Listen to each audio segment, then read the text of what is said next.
മീനാക്ഷിയുടെ ഒരു വടവർത്തമാനം നമുക്കൊന്ന് കേട്ടാലോ? കേൾക്കാം. എന്നൊരു സാധനം അപ്പൊ അതിനിടെ പല രീതിയിലും പലരും പല കമന്റുമായിട്ട് വന്നിട്ടുണ്ട്. അത് കണ്ടായിരുന്നോ?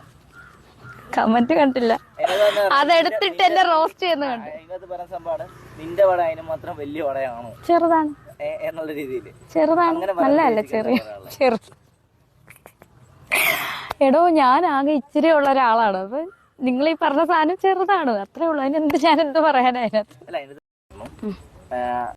എന്റെ പൊന്നുകുട്ടി, ദയവ് ചെയ്തിട്ട് ഈ സ്ത്രീയെ ഉപദേശിക്കാനായിട്ട് ഇറങ്ങരുത്. ഞാൻ മുൻപൊരിക്കൽ പറഞ്ഞിട്ടുണ്ടായിരുന്നു, നിങ്ങൾ സിനി ആർട്ടിസ്റ്റുകളാണ് ഇതിനെതിരെ സംസാരിക്കേണ്ടത്. പലരും പറയുന്ന ഒരു കാര്യമുണ്ട്, അവര് ജീവിക്കാൻ അനുവദിക്കൂ, അവരെ വഴിക്ക് വിടൂ.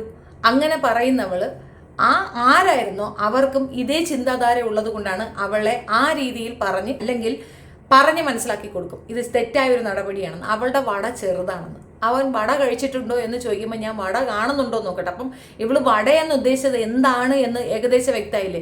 ഞാൻ സത്യമായിട്ട് ഇവള് പൊക്കിളിനെയായിരിക്കും ഉദ്ദേശിക്കുന്നതെന്നാണ് വിചാരിച്ചത്. പക്ഷെ ഇവള് വടയെന്ന് ഉദ്ദേശിച്ചത് വേറെന്തോ ആണ്. അത് അവളിതാ ഇപ്പൊ റിവീൽ ചെയ്തിട്ടുണ്ട്.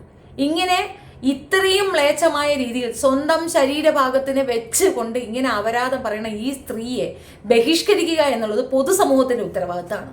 അത് ചെയ്യാത്തിടത്തോളം നമുക്കിത് പറയേണ്ടി വരുന്നു എന്നുള്ളതാണ്.